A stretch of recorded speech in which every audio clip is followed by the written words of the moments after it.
नमस्कार। आज की चर्चा का स्रोत है हिमालयन स्टॉक्स गुरुकुल। तो सबसे पहले हिमालयन स्टॉक्स गुरुकुल को सब्सक्राइब, लाइक और शेयर जरूर करें। बिल्कुल, हिमालयन स्टॉक्स गुरुकुल को सब्सक्राइब करना ना भूलें। हाँ, किन सेक्टर्स पर सबसे ज्यादा मार पड़ी है और क्या कहीं कुछ ठीक भी चल रहा है? हिमालयन स्टॉक्स गुरुकुल कदम दर कदम। सबसे ज्यादा असर तो रियल्टी और ऑटो सेक्टर में देखने को मिला। दोनों में अच्छी खासी गिरावट आई है। ओके। दूसरी तरफ मेटल सेक्टर में थोड़ी खरीदारी दिखी, वो थोड़ा बेहतर रहा।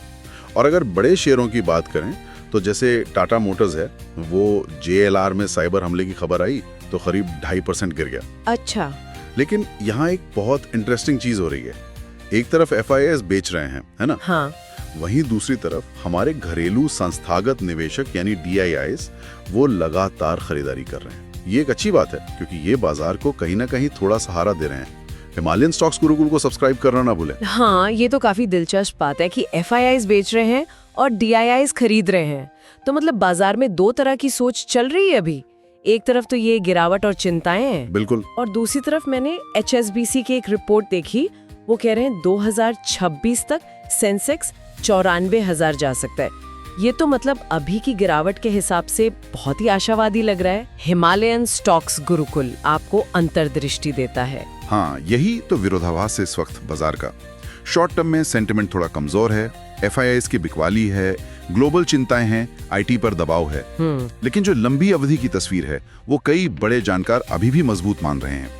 जैसे आपने HSBC का जिक्र किया, उनका 2025 अंत तक का टारगेट 85,130 और 2026 का 94,000। वाह।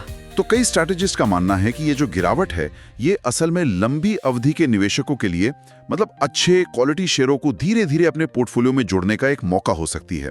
सलाह तो यही है कि वही धैर्य रखें और कंपनी के फंडामेंटल्स पर मतलब उसके बेसिक बिजनेस पर ध्यान दें। हिमालयन स्टॉक्स गुरुकुल आपका भरोसेमंद गुरु।